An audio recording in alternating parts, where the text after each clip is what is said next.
When my sister was in her early 20s, I had just gotten to Brazil to serve my mission and got one of the most devastating calls I had ever received that my sister was diagnosed with ovarian cancer. Was devastated and went to my mission president's home, took the call to talk to my family to find out what was going on. And the very first thing my sister said was, "Don't you dare come home." She said, "You stay and complete your mission." And she's, "I'll get the blessings from you being out there, but you need to be there." My name's Felicia White, and I grew up all over Utah. When I was in high school, I had to move down to St. George. I went to Dixie State and got a degree. I've been able to get a job at the University of Utah. I worked there for a couple of years, which led me to find a job at the church office building, working with the church. And that just opened up a lot of doors, led to a lot of blessings in my life, has strengthened my testimony in several ways. Since I was a little girl, I've had a really strong testimony of prayer. I don't know where it started, but I just know that since I was little, I would say a prayer when I needed to find something, and I would open up my eyes sometimes and it would be right there. I would have been searching for it and it was just literally right there.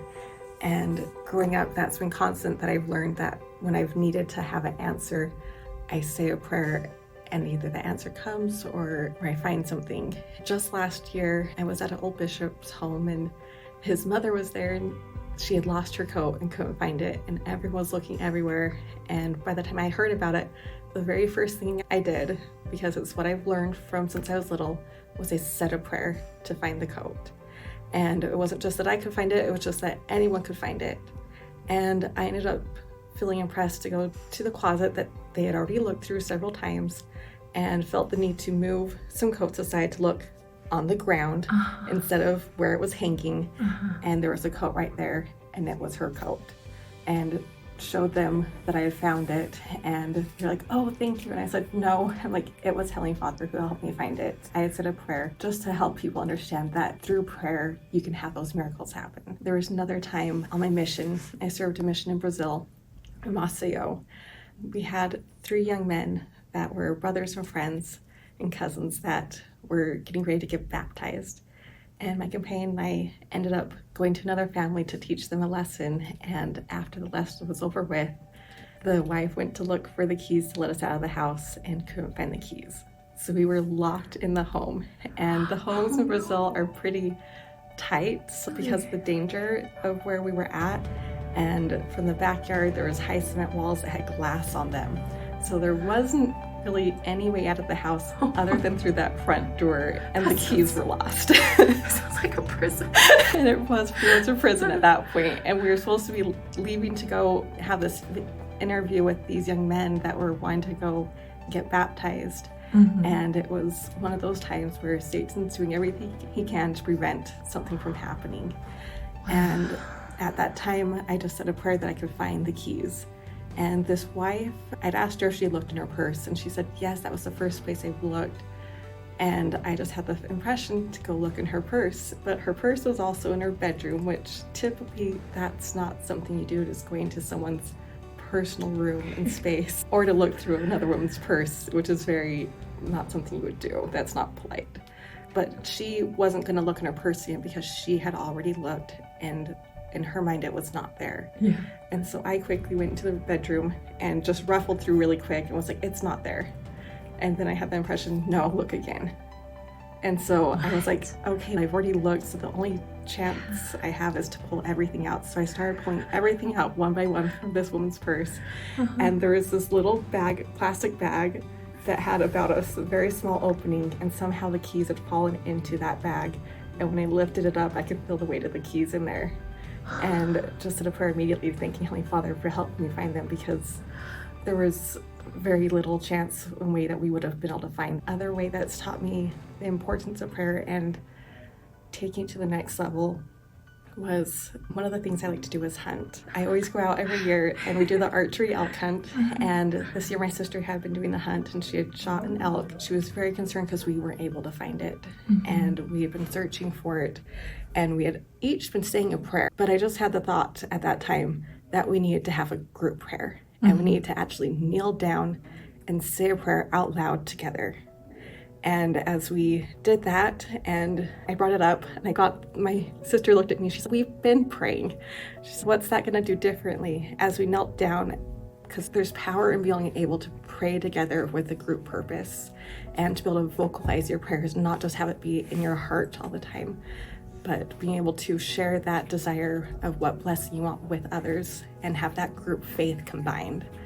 After we said the prayer that helped us find the elk, we got up, and it wasn't too long after that, my dad got the impression to walk off the path that we were on over to the right-hand side and immediately found the elk. It was the first time he had veered off of the path. I've had so many instances taught me that it's always better just to pray. It doesn't matter how big or little it is, that Heavenly Father cares for each of his children to be able to answer those prayers and help them come to find what they need, whether it's answers, whether it's something physical, temporal. He's there to help us emotionally and physically to get through each day. That leads me into the next story, is that some things do not go out just by prayer alone. We need to be able to fast and pray, and sometimes even ask for a priesthood blessing. When my sister was in her early 20s, I had just gotten to Brazil to serve my mission and got one of the most devastating calls I had ever received, that my sister was diagnosed with ovarian cancer. Was devastated and went to my mission president's home to get the call to talk to my family to find out what was going on. And the very first thing my sister said was, don't you dare come home. She said, you stay and complete your mission. And she said, I'll get the blessings from you being out there, but you need to be there. And that started, my mission found out what was happening. They all fasted and prayed for my sister. And meanwhile, back home, my ward family there was fasting and praying for her as well. So it was that prayer as a group, combining our faith and prayer on my sister's behalf. And my dad at that time wanted to give my sister a blessing and to bless her with a miracle, but he didn't want to go against what Heavenly Father's plans were. Each person in my family, we've learned that it's thy will be done with Heavenly Father, and to not press our own wills on him. And so it was very hard for my father because he wanted to bless her with a miracle. He didn't want to bless something that was against Heavenly Father's will. Heavenly Father had 2 people in our ward family that ended up feeling impressed out of the blue to come up to my dad on 2 different occasions and to tell him that he needed to give her the blessing that he wanted to give her. And that was correct in Heavenly Father's will. And that he could give her that blessing to have a miracle in her behalf. And so it took 2 different people having received that inspiration to come up to my dad and to follow through with their inspiration to tell my dad that he finally was able to feel at peace with giving my sister a blessing, that she would have a miracle happen, that she would be able to overcome and be healed from the cancer that she had and the surgery, that everything would go well, and that she would be blessed with a scar. But the scar would remind her that miracles still happen on the earth today.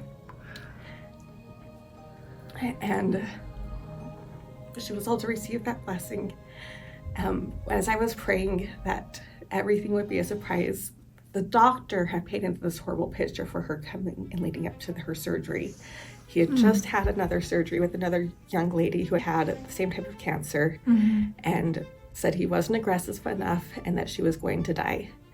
And told my sister, because they did a washing of her insides, and it came back with showing lots of signs of cancer throughout her whole entire body cavity.